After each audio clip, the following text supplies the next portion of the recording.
सवाल यह है कि ईरान के नए सुप्रीम लीडर मुस्तफा खामनेई आखिर हैं कहाँ।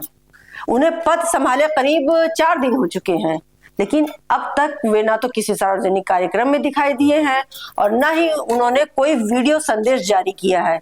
ईरान जैसे देश में जहां सर्वोच्च नेता का हर बयान बेहद अहम माना जाता है, वहां इस तरह की खामोशी कई तरह के सवाल खड़े कर रही है। दरअसल हाल ही में पश्चिम एशिया में बढ़ते तनाव के बीच ईरान ने अपने नए नेतृत्व की घोषणा की थी। अमेरिका और इजराइल के साथ बढ़ते सैन्य तनाव के बीच ये फैसला सामने आया कि लेकिन नेतृत्व का घोषणा के बाद से ही मुस्तफा खामनेई पूरी तरह सार्वजनिक जीवन से गायब हो गए। काम सारे जो हो रहे हैं, बमबारी हो रही है, मिसाइल दागी जा रही है, लेकिन उनका कहीं दूर दूर तक नामो निशान नहीं है। ईरान का सरकारी मीडिया भी इस मामले में अब तक कोई नई तस्वीर या वीडियो सामने नहीं ला पाया है। जो भी फुटेज दिखाई जा रही है वो पुरानी बताई जा रही है और यही वजह है कि अब ये मामला और ज्यादा रहस्यमय बनता जा रहा है।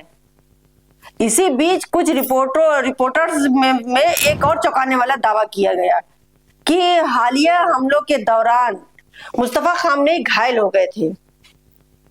ईरान के सरकारी टेलीविजन ने उन्हें जाबाज़े रमजान यानी रमजान के युद्ध में घायल योद्धा बताया जाता है।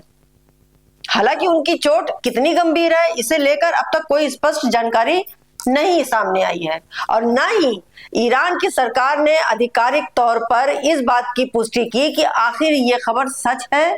तो इसका मतलब ये होगा कि ईरान का नया शीर्ष नेतृत्व बेहद मुश्किल परिस्थितियों के बीच काम कर रहा है। लेकिन सवाल ये भी उठ रहा है कि अगर मुस्तफा खामनेई घायल नहीं है तो फिर वो सार्वजनिक रूप से सामने क्यों नहीं आ रहे हैं। कुछ जानकारों का मानना है कि इसकी वजह सुरक्षा भी हो सकती है। पश्चिम एशिया में जिस तरह से हालात लगातार तनावपूर्ण बने हुए हैं, उसमें ईरान के शीर्ष नेताओं की सुरक्षा सबसे बड़ी प्राथमिकता बन गई है। रिपोर्टर्स के मुताबिक ईरान की विशेष आतंकवाद रोधी यूनिट NOPO का मुस्तफा खामनेई की सुरक्षा में तैनात किया गया था।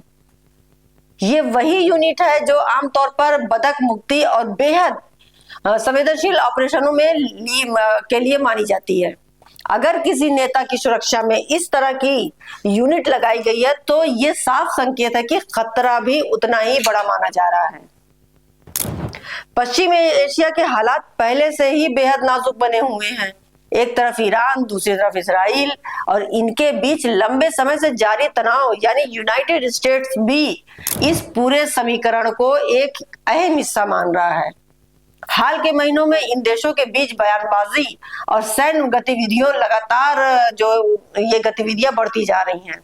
ऐसे में ईरान के नए सुप्रीम लीडर का अचानक से सार्वजनिक जीवन से गायब हो जाना अंतरराष्ट्रीय राजनीति के लिए एक बहुत बड़ा सवाल बन गया है। विशेषज्ञों का कहना है कि अगर खामनेई जल्द सामने नहीं आते हैं तो इससे कई तरह की अटकलें और तेज हो सकती हैं। कुछ लोग इसे सुरक्षा रणनीति मान रहे हैं तो कुछ इससे पहले स्वास्थ्य से जुड़े मामला बता रहे हैं। वहीं कुछ लोगों का मानना है कि ये ईरान की अंदरूनी राजनीति रणनीति भी हो सकती है। दरअसल ईरान में सुप्रीम लीडर का पद सिर्फ धार्मिक नहीं बल्कि राजनीतिक और सैन्य दृष्टि से भी बेहद शक्तिशाली माना जाता है। देश की विदेश नीति, सुरक्षा रणनीति और कई बड़े फैसले पर अहम आखिरी मोहर जो होती है इसी पद से लगती है। ऐसे में अगर नए सुप्रीम लीडर की स्थिति को लेकर ही अनिश्चितता बनी रहे कि वो है ही नहीं, कहाँ है, उसका असर पूरे क्षेत्र पर पड़ता है और उनकी पूरी राजनीति जो है तो उसका असर के उसमें घेरे में आ जाती है। फिलहाल दुनिया भर की नजरें ईरान पर टिकी हुई हैं और हर कोई ये जानना चाहता है कि आखिर मुस्तफा खामनेई हैं कहाँ, उनकी असली स्थिति क्या है, क्या वे वास्तव में घायल हैं, क्या उन्हें सुरक्षा कारणों से किसी गुप्त स्थान पर रखा गया है या फिर इसके पीछे कोई और रणनीति काम कर रही है।